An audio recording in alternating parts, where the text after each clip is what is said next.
प्रारंभ में उत्तरी मैदानों में निम्न दाब की अवस्था तीव्र हो जाती है। तो वर्षा ऋतु, चूंकि हमने शीतकालीन देख लिया था, ग्रीष्मकालीन के पश्चात हम बात करते हैं वर्षा ऋतु की। ठीक है, तो ये हम देखते हैं जून का जो प्रारंभिक दिन होते हैं उसमें क्या होती है, उत्तरी मैदानी क्षेत्र आपको बताया ही था मैंने, गंगा के मैदानी भूभाग में या गंगा के क्या क्षेत्रों में क्या कहते हैं हम, उत्तरी मैदानी क्षेत्र कहते हैं। निम्न दाब की अवस्था तीव्र हो जाती है, यानी यहां क्या होता है कि दबाव क्या हो जाता है, निम्न हो जाता है, हवाओं का दबाव निम्न हो जाता है। यह दक्षिणी गोलार्ध की व्यापारिक पवनों को आकर्षित करता है। तो हमने बताया था जो हवाओं का संवहन होता है या हवाओं का जो प्रवाह होता है वह हमेशा उच्च वायुदाब क्षेत्र से निम्न वायुदाब क्षेत्र की तरफ होता है। ये तो देखिए यहां पे चूंकि हमारे उत्तरी मैदानों में क्या हो रहा है, निम्न वायुदाब क्षेत्रों का निर्माण हो रहा है, जिसके कारण जो स्थायी पवने हैं, जो व्यापारिक पवने हैं, वह दक्षिणी गोलार्ध की तरफ से आकर्षित होती है। ये दक्षिण पूर्व व्यापारिक पवने दक्षिणी समुद्रों के उपोष्ण कटिबंधीय क्षेत्रों में उत्पन्न होती है। चूंकि ये पवने महासागरों के ऊपर से होकर गुजरती हैं, इसलिए यह अपने साथ इस महाद्वीप में बहुत अधिक मात्रा में नमी लाती हैं। ये पवने तीव्र होती हैं तथा 30 किलोमीटर प्रति घंटे के औसत वेग से चलती हैं। आइए मानचित्र में देख लेते हैं। ये देखिए आप, यहां देखिए पूरब की तरफ चली, अब यहां से हमारी क्या हो रही है, ये जो पवनों का प्रवाह है वो इस तरफ हो रहा है। ठीक है, इसी की शाखाएं यहां भी जा रही है, यहां भी देख रहे हैं आप। ठीक है, और जो हमारा निम्न वायुदाब का क्षेत्र बना हुआ है वह यही क्षेत्र है। ठीक है, यही सारा क्षेत्र जो उत्तर भारत का मैदान है, यही हमारा क्या है, निम्न वायुदाब क्षेत्र निर्मित हुआ है, जिसके कारण व्यापारिक पवनों का आकर्षण हुआ है, जो अपने साथ पर्याप्त मात्रा में नमी लाती है। सुदूर उत्तर पूर्वी भाग को छोड़कर ये मानसूनी पवने देश के शेष भाग में लगभग 1 महीने में पहुंच जाती हैं। ठीक है, तो लगभग 1 महीने के अंदर अंदर क्या है, जून से जुलाई में आप देखेंगे तो हमारे यहां क्या है, वर्षा का आगमन हो जाता है। सुदूर उत्तर पूर्वी यानी इन क्षेत्रों की बात करें, अगर यहां इन क्षेत्रों की बात करें तो यहां चूंकि इनको पहुंचने में क्या होता है, काफी लंबा समय लगता है, लेकिन यह वाला क्षेत्र है यह 1 महीने के आसपास या मध्य के क्षेत्र में प्रवेश पहुंच जाती हैं या पा जाती हैं। ठीक है, दक्षिण पश्चिम मानसून का भारत में अंतर्वाह यहां के मौसम को पूरी तरह परिवर्तित कर देता है। मौसम के प्रारंभ में पश्चिमी घाट के पवनमुखी भागों में भारी वर्षा लगभग 250 सेंटीमीटर से अधिक होती है। पश्चिमी घाट के पवनमुखी भाग कौन से होंगे, यह आपका पश्चिमी घाट है, यह आपका पश्चिमी घाट है, और पवनमुखी भाग क्या है, जिधर से पवनों का आगमन हो रहा है। ठीक है, यानी ये जो क्षेत्र हैं यानी इन क्षेत्रों की जो हम बात करेंगे यहां पे, ये क्या है, भारी वर्षा के क्षेत्र हो जाते हैं, जहां वर्षा 250 सेंटीमीटर के आसपास आपकी होती है। देखिए, पढ़ने के लिए थोड़ा सा धैर्य रखिएगा। यदि आप समझने का प्रयास करेंगे तो मुझे पूरी उम्मीद है कि आप पूरे चैप्टर को अच्छे से समझेंगे, और यदि आप चैप्टर को समझ लेंगे तो आपको कभी इसे याद करने की आवश्यकता नहीं होगी, वरना जीवन भर रटना रटना और रटना, फिर भी पता नहीं कहीं नसीब आपका खुले या क्या हो, वो तो आप जाने और ऊपर वाला जाने। खैर, यदि ऊपर वाले पे बहुत आसरा न रखना हो, अपने बाहुबल पर और पुरुषार्थ पर आपको विश्वास हो, अपने ज्ञान पर विश्वास हो, तो समझने का प्रयास कीजिएगा। 2 बार 3 बार 4 बार वीडियो देखिएगा। एक एक लाइन आपको डिफाइन की गई है, एक एक पॉइंट पे फोकस किया गया है, कहीं कुछ भी नहीं छूटेगा। और एक बार समझ जाएंगे तो मुझे लगता है कि आपसे बड़ा टॉपर कोई नहीं होगा। दक्षिण पश्चिमी मानसून का भारत में अंतर्वाह यहां के मौसम को पूरी तरह परिवर्तित कर देता है। 250 सेंटीमीटर से अधिक होती है। दक्कन का पठार एवं मध्य प्रदेश के कुछ भाग में भी वर्षा होती है। ठीक है, तो दक्कन का पठार आप देख ही रहे हैं और मध्य प्रदेश वाला भाग ये आप देख ही रहे हैं। ठीक है, यद्यपि ये क्षेत्र वृष्टि छाया क्षेत्र में आते हैं। एक एक शब्द आपको पूरे अच्छे तरीके से समझाया गया है मेरे द्वारा और स्पष्ट रूप से बताया गया है कि पर्वतों के वृष्टि छाया क्षेत्र क्या होते हैं और किसे कहते हैं। इसमें आपको, मुझे नहीं लगता कि कोई भी दुविधा होनी चाहिए। इस मौसम की अधिकतर वर्षा देश के उत्तर पूर्वी भागों में होती है। खासी पहाड़ी के दक्षिणी श्रृंखलाओं में स्थित मासिनराम विश्व में सबसे अधिक औसत वर्षा प्राप्त करता है। गंगा की घाटी में पूर्व से पश्चिम की ओर वर्षा की मात्रा घटती जाती है। ठीक है, तो यहां आप देख रहे हैं पवन का क्या हो रहा है, संचयन हो रहा है। तो यहां के क्षेत्रों में क्या होती है, भारी वर्षा होती है इन सभी क्षेत्रों। ठीक है, देखिए पूर्व में यहां पे सर्वाधिक वर्षा हो रही है और यही जब यह क्षेत्र इधर आगे की तरफ बढ़ता जाएगा, जैसे जैसे यहां पे वर्षा क्या होगी, कम होती जाएगी। ठीक है, राजस्थान एवं गुजरात के कुछ भागों में बहुत ही कम वर्षा होती है। मानसून से संबंधित एक अन्य परिघटना है वर्षा में विराम। इस प्रकार इसमें आर्द्र एवं शुष्क दोनों तरह के अंतराल होते हैं। दूसरे शब्दों में मानसूनी वर्षा एक समय में कुछ दिनों तक ही होती है। इनमें वर्षा रहित अंतराल भी होते हैं। ठीक है, तो देखिए वर्षा हो रही होती है, फिर बंद भी हो जाती है, फिर कुछ ही समय बाद प्रारंभ भी हो जाती है, तो इसमें अंतराल होता है। मानसून में आने वाले ये विराम मानसूनी गर्त की गति से संबंधित होते हैं। विभिन्न कारणों से गर्त एवं इसका अक्ष उत्तर या दक्षिण की ओर खिसकता रहता है।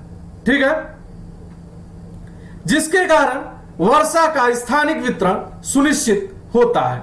जब मानसून के गर्त का अक्ष मैदान के ऊपर होता है तब इन भागों में वर्षा अच्छी होती है। दूसरी ओर जब अक्ष हिमालय के समीप चला जाता है तब मैदानों में लंबे समय तक शुष्क अवस्था रहती है तथा हिमालय की नदियों के पर्वतीय जलग्रहण क्षेत्रों में विस्तृत वर्षा होती है। इस भारी वर्षा के कारण मैदानी क्षेत्रों में विनाशकारी बाढ़ें आती। ठीक है, तो आपने देखा होगा अक्सर हिमालयी क्षेत्रों में वर्षा काल में क्या होता है, नदियों में भारी उफान आ जाता है। नदियां अपने मार्गों में परिवर्तन भी करने लगती हैं और कहीं ना कहीं क्या होता है, बाढ़ की स्थिति हमें नजर आने लगती है। आसपास के क्षेत्र जो कृषि उपज के लिए होते हैं उनमें क्या होता है, जल भराव की स्थिति उत्पन्न हो जाती है एवं जान एवं माल की भारी क्षति भी होती है। उष्णकटिबंधीय निम्न दाब की तीव्रता एवं आवृत्ति भी मानसूनी वर्षा की मात्रा एवं समय को निर्धारित करती है। यह निम्न दाब का क्षेत्र बंगाल की खाड़ी के ऊपर है तथा मुख्य स्थलीय भाग को पार कर जाता है। यह गर्त निम्न दाब के मानसून गर्त के अक्ष के अनुसार होता है। मानसून को इसकी अनिश्चितता के लिए जाना जाता है। शुष्क एवं आर्द्र स्थितियों की तीव्रता, आवृत्ति एवं समय काल में भिन्नता होती है। इसके कारण यदि एक भाग में बाढ़ आती है तो दूसरे भाग में सूखा पड़ता है। इसका आगमन एवं वापसी प्रायः अव्यवस्थित होता है, इसलिए यह कभी कभी देश के किसानों की कृषि कार्यों को अव्यवस्थित कर देता है। आइए देखते हैं परिवर्तनीय मौसम से संदर्भित कुछ भाग। मानसून की वापसी में अक्टूबर नवंबर के दौरान दक्षिण की तरफ सूर्य के आभासी गति के कारण मानसून गर्त या निम्न दाब वाला गर्त उत्तरी मैदानों के ऊपर शिथिल हो जाता है। धीरे धीरे उच्च दाब प्रणाली इसका स्थान ले लेती है। देखिए, निम्न दाब का निर्माण होता है, उच्च दाब की तरफ से हवाओं का संवहन होता है। यह हवाएं आके क्या करती हैं, उस क्षेत्र के स्थान को जो रिक्त होता है उसे क्या करेंगी, कवर कर लेती हैं और वहां पे भी कुछ समय अंतराल के पश्चात उच्च वायुदाब क्षेत्र का निर्माण हो जाता है। दक्षिणी पश्चिमी मानसून शिथिल हो जाता है, धीरे धीरे पीछे की ओर हटने लगता है। ठीक है, इसी को हम क्या कहेंगे, वापसी कहते हैं। अक्टूबर के प्रारंभ में मानसून पौने उत्तर के मैदान से हट जाती है। ठीक है, अक्टूबर एवं नवंबर का महीना गर्म वर्षा ऋतु से शीत ऋतु में परिवर्तन का काल होता है। मानसून की वापसी होने से आसमान साफ एवं तापमान में वृद्धि हो जाती है। दिन का तापमान उच्च होता है जबकि रातें ठंडी एवं सुहावनी होती है। स्थल अभी भी आर्द्र होता है। उच्च तापमान एवं आर्द्रता वाली अवस्था के कारण दिन का मौसम असह्य हो जाता है। इसे सामान्यतः क्वार की उमस के नाम से जाना जाता है, जिसे आप लोग भली भांति जानते हैं क्योंकि इसी उत्तरी मैदानी भाग में हम निवास करते हैं। अक्टूबर के उत्तरार्ध में विशेषकर उत्तरी भारत में तापमान तेजी से गिरने लगता है। पॉइंट है, देख लीजिए, मासिनराम विश्व में सबसे अधिक वर्षा वाला क्षेत्र है तथा स्टेलेगमाइट एवं स्टेलेक्टाइट गुफाओं के लिए प्रसिद्ध है। इसे आप अलग से जीके वगैरह में पूछ लिया जाता है। ठीक है, और कभी कभी एक नंबर में भी पूछ लिया जाता है।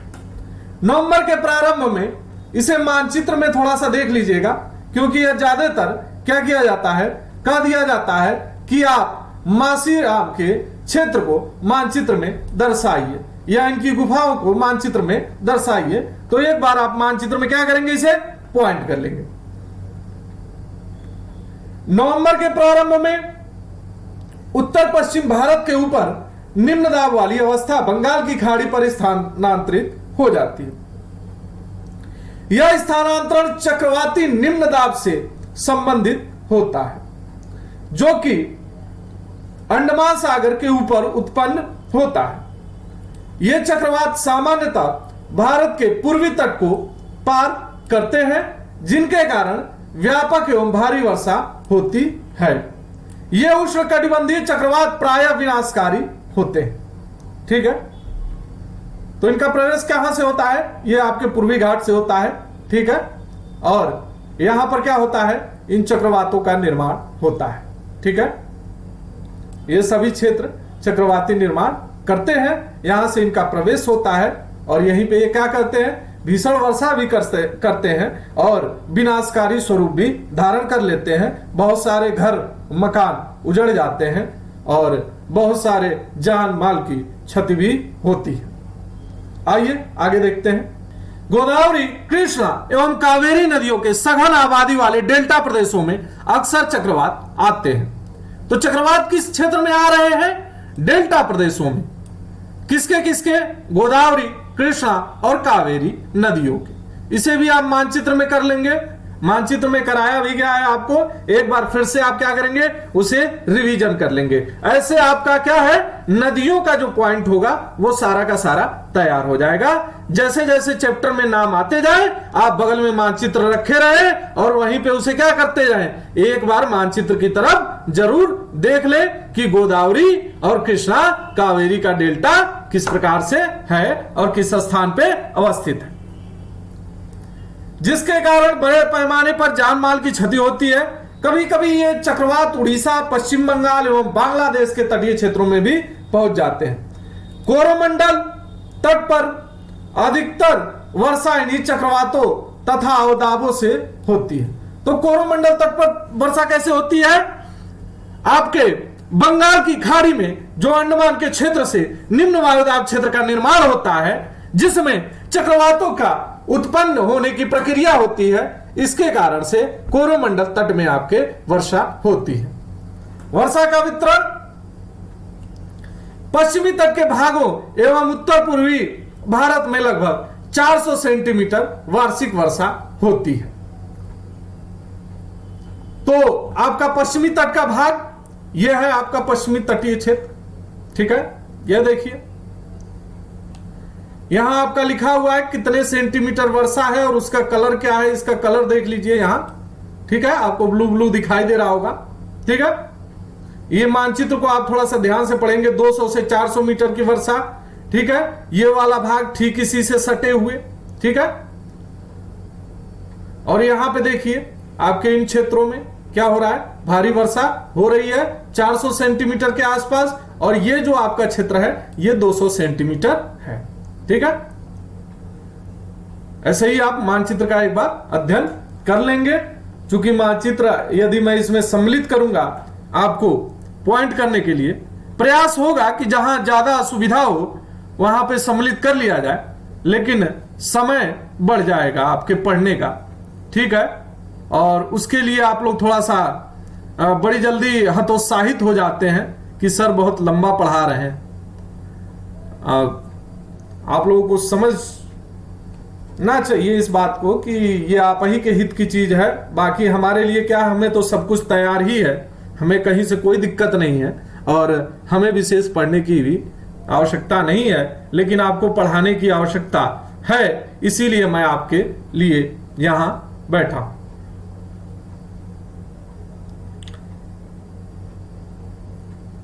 देखिए पश्चिमी राजस्थान एवं इससे सटे पंजाब, हरियाणा, गुजरात के भागों में 60 सेंटीमीटर से भी कम वर्षा होती है। दक्षिणी पठार के आंतरिक भागों एवं सह्याद्री के पूर्व में भी वर्षा की मात्रा समान रूप से क्या है, कम है, ठीक है। इन क्षेत्रों में वर्षा की मात्रा कम क्यों होती है? जम्मू कश्मीर के लेह में भी वर्षण की मात्रा काफी कम होती है। देश के शेष हिस्सों में वर्षा की मात्रा मध्यम रहती है। हिमपात हिमालय क्षेत्रों तक ही सीमित होता है। देखिए कुछ कारण होते हैं किसी भी चीज के, हैं? यहां आप देख लीजिए, ये क्या है, आपको पर्वतीय श्रृंखला है, तो यहां जब मानसून जाता है ना, तो यहां क्या होता है, टकराव की स्थिति हो जाती है, अवरोध उत्पन्न होता है। तो मैंने कहा कि हवाओं में जब नमी होगी तो उनका क्या होगा, भार अधिक होगा, और चूंकि पर्वतों से टकराव के कारण वह ज्यादा से ज्यादा अपने वजन को क्या करेंगी, हल्का करने का प्रयास करेंगी, जिसके कारण वर्षा की मात्रा यहां पे क्या होगी, बढ़ जाएगी। यही इस भाग में देख लीजिए, राजस्थान वाले भाग में, आपके गुजरात के और राजस्थान के भाग में यहां ऐसा कोई भी अवरोध नहीं है। तो यहां हवाएं सीधे क्या करती हैं, मैदानी क्षेत्रों में खुला विचरण करती हैं। तो ये हवाएं क्या करती हैं, मानसून को लेके आगे बढ़ जाती हैं और यहां किसी भी प्रकार की कोई वर्षा नहीं होती, ठीक है। और भी रीजन है, लेकिन फिलहाल के लिए ये आप समझ लेंगे, आपको आसानी होगी वर्षा का वितरण समझने। हिमपात हिमालय क्षेत्रों तक ही सीमित होता है। मानसून की प्रकृति के परिणाम स्वरूप एक वर्ष से दूसरे वर्ष होने वाले वार्षिक वर्षा की मात्रा में भिन्नता होती है। वर्षा की विषमता निम्न वर्षा वाले क्षेत्र जैसे राजस्थान, गुजरात के कुछ भाग तथा पश्चिमी घाटों के वृष्टि छाया प्रदेशों में अधिक पाई जाती है। अतः अधिक वर्षा वाले क्षेत्रों में बाढ़ें अधिक आती है, जबकि निम्न वर्षा वाले क्षेत्रों में सूखे की आशंका बनी रहती है। मानसून एकता का परिचय पॉइंट दिया गया है, देख लीजिए इसे एक बार, कोई दिक्कत नहीं है। जब आपने पूरा चैप्टर देखा है तो ये तो कोई दिक्कत ही नहीं है। आप पहले ही पढ़ चुके हैं कि हिमालय अत्यंत ठंडी पवनों से भारतीय उपमहाद्वीप की रक्षा करता है। यह आपको समझाया भी गया है, पिछले पॉइंट में बताया भी गया है। इसके कारण अपेक्षाकृत उच्च अक्षांशों के बावजूद उत्तरी भारत में निरंतर ऊंचा तापमान बना रहता है। इसी कारण प्रायद्वीपीय पठार में तीनों ओर से समुद्रों के प्रभाव के कारण न तो अधिक गर्मी पड़ती है और न ही अधिक सर्दी पड़ती है। इस समकारी प्रभाव के कारण तापमान की दिशाओं में बहुत कम अंतर पाए जाते हैं, परंतु फिर भी भारतीय प्रायद्वीप पर मानसून की एकता का प्रभाव बहुत ही स्पष्ट है। पवन की दिशाओं का ऋतुओं के अनुसार परिवर्तन तथा उनसे संबंधित ऋतु की दशाएं ऋतु चक्रों को एक लय प्रदान करती हैं। वर्षा की अनिश्चितताएं तथा उसका असमान वितरण मानसून का एक विशिष्ट लक्षण होता है। ठीक है, तो जिस प्रकार की भौगोलिक परिस्थितियां होती हैं उसी प्रकार से आपके मानसून में परिवर्तन होता है। संपूर्ण भारतीय भूदृश्य, इसके जीव तथा वनस्पति, इसका कृषि चक्र, मानव जीवन तथा उनके त्योहार उत्सव सभी इस मानसूनी लय के चारों ओर घूम रहे हैं। उत्तर से दक्षिण तथा पूर्व से पश्चिम तक संपूर्ण भारतवासी प्रतिवर्ष मानसून के आगमन की प्रतीक्षा करते हैं। ये मानसूनी पवनें हमें जल प्रदान करती हैं, कृषि की प्रक्रिया में तेजी लाती हैं, संपूर्ण देश को एक सूत्र में बांधती हैं। नदी घाटियां जो इन जलों का संवहन करती हैं उन्हें भी एक नदी घाटी इकाई का नाम दिया जा सकता है।